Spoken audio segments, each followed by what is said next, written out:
غیر ملکی خبر رساں ایجنسی کے مطابق شام کے معزول صدر بشار الاسد کی روانگی کا انتظام روسی وزیر خارجہ نے کروایا۔ سرگئی لاروف نے قطر اور ترکی کے ذریعے حیث التحریر سے بشار الاسد کی روانگی میں مدد پر کام کیا۔ سرگئی لاروف نے پڑوسی ملکوں سے یقینی بنایا کہ روسی طیارے کو نشانہ بنانے یا روکنے سے باز رہا جائے۔ بشار الاسد ملک سے فرار ہونے سے چند گھنٹے قبل تک اپنی فوج کے کمانڈر کو یہی کہتے رہے کہ روس کی مدد آنے والی ہے۔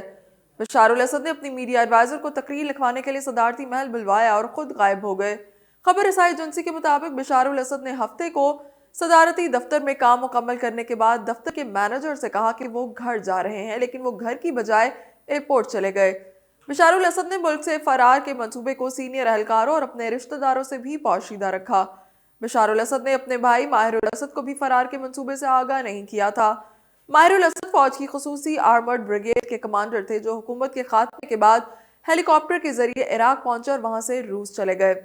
بشار الاسد کا طیارہ دمشق سے پرواز بھر کر لازکیہ شہر میں روسی فضائی اڈے پہنچا، جہاں سے پہلے وہ روس گئے۔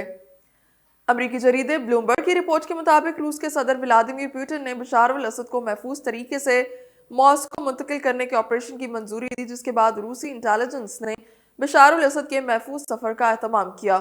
اسرائیلی اخبار کی رپورٹ کے مطابق بشار الاسد دمشق سے اپنے نجی جیٹ میں شام میں روسی ایئر بیس پہنچے۔ بشار الاسد کے سفر کے دوران طیارے کا ٹرانسپونڈر بند کر دیا گیا تاکہ طیارے کی لوکیشن اور دیگر معلومات کا پتہ نہ چل سکے۔ رپورٹ کے مطابق بشار الاسد خمیمیم ایئر بیس سے روسی فوجی طیارے میں ماسکو کے لیے روانہ ہوئے۔ روس کے سفر کے دوران ترک فضائی حدود سے اجتناب کیا گیا۔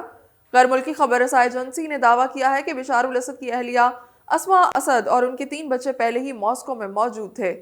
واضح رہے کہ شام کے دارالحکومت دمشق پر اپوزیشن فورسز کے قبضے سے قبل ہی سابق صدر بشار الاسد اپنے خاندان کے ساتھ روس فرار ہو گئے تھے۔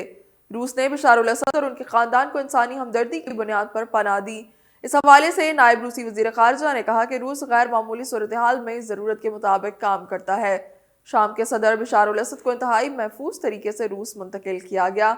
بشار الاسد کو جرائم کی عالمی عدالت کے حوالے کرنے سے متعلق سوال پر ان کا کہنا تھا کہ روس عالمی فوجداری عدالت قائم کرنے والے کنونشن کا حصہ نہیں ہے۔ یہ خبر بھی سامنے آئی کہ بشار الاسد نے ماسکو میں حال ہی میں 20 اپارٹمنٹس خریدے ہیں جن کی مالیت 30 ملین پاؤنڈ سے زیادہ بتائی گئی ہے۔ واضح رہے کہ شام میں رجیم چینج کے بعد روس فوجی ایئر بیس خالی کرنے لگا ہے۔ فوجی ساز و سامان جہازوں میں منتقل کرنے کی سیٹلائٹ تصاویر بھی سامنے آئی ہیں۔